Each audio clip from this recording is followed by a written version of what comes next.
Remember, we're unlikely to know anything about your organisation, so the more info you can give us here, the better. In this episode, we're going to cover off what's known as the scope of assessment. Essentially, what are we actually assessing? It will help us to understand the reasons you put for some of your later answers. If you miss out key information here, it may cause us to question or doubt your understanding of the answers you've given later on. This section is also about describing what we're assessing. What does your IT infrastructure actually look like? As in the previous section, all of these questions are for information only. There is no right or wrong answer. It's only if you leave them blank that you'll fail. What I often find happens in this section is people leave bits out or they don't give us full version numbers. And in that case, expect to have the assessment returned to you for more information. Question 1. Does the scope cover your whole organisation? For most organisations, the answer here is yes. That simply means you're assessing the whole of your organisation.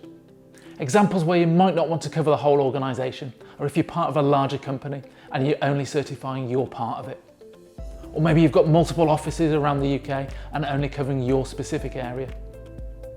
Or maybe you've got a subsection of your company which is not compliant and you want to classify that as out of scope. If this is the case for you, you'll need to clearly define the boundary between in and out of scope and how you ensure what's in scope is protected from what's not. Essentially, you'll be treating out of scope as if it were an external connection. If this sounds like it might apply to you, you'll probably want to talk to someone before you go through this process. Question 2. If not the whole, what scope description would you like to appear on your certificate and the website listing? This question will only apply if you've said the scope does not cover the whole of your organisation.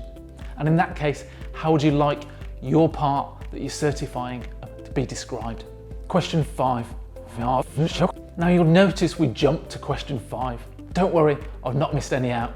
Question 3 and 4 only appear if you're doing the GDPR assessment included with information governance. Question 5. Describe the geographic locations of your organisation. If you've got more than one geographic location, you'll need to decide if they're all in scope and tell us if not in question 1. It helps us here if you can give some kind of broad description of your organisation's locations. i.e. we have one office located in Lichfield, or maybe we've got 3 offices, 2 in the south of England, 1 in Manchester.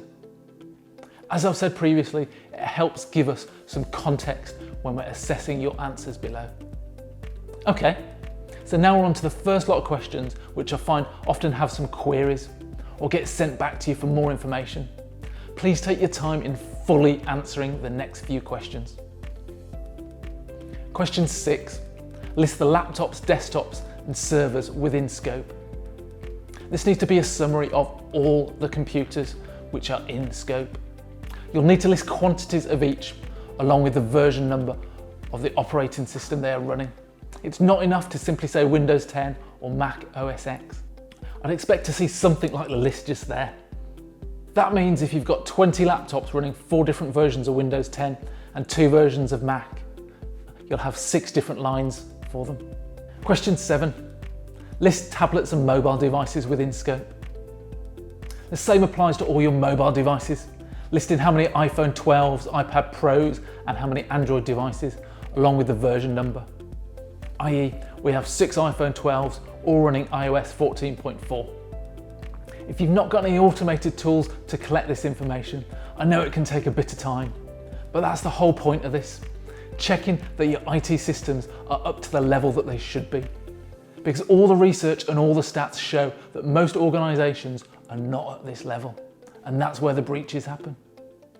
Question 8. List the networks that are in scope. Now we need to describe your networks. The intention here is to give us, as assessors, a picture of what your network looks like.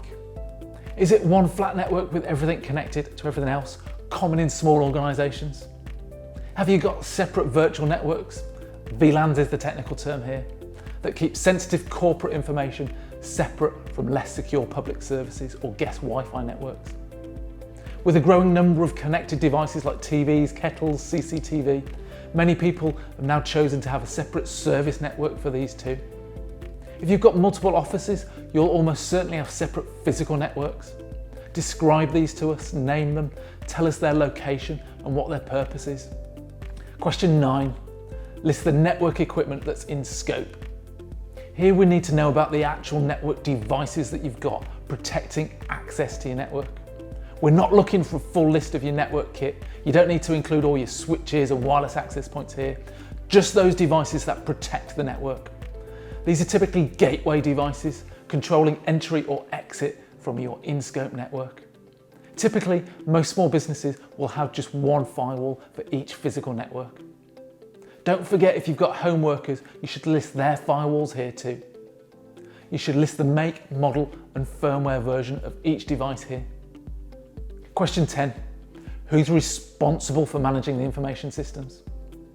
The final question in this section is who's responsible for the IT systems? Who's got authority over them? Who makes the decisions about what you've got and how they're used? You need to provide their name and role within the business. And it must be someone who is part of your organisation, not someone at an outsourced IT company. Now we've covered off the questions, I thought it time to share with you a few things that I do with my clients. Whilst you don't have to do this for Cyber Essentials, what many of my clients find useful is to create and maintain a full asset list of their computers, mobile devices and network devices, along with the firmware versions. You can do this manually with an Excel spreadsheet, or there are also automated tools out there to do it for you. Often, if you've got an outsourced IT provider, they'll have tools which can generate these reports for you on a regular basis. Just ask them. We use such a tool for our own fully managed clients. In the next episode, I'll cover off the insurance questions. If you don't qualify or you're not taking up the offer of the free insurance for Cyber Essentials certified organisations, you can safely skip that episode. Following that, our next proper episode is the first part of the proper questions. We'll be looking at what controls you have over the internet traffic travelling in and out of your organisation. See you then.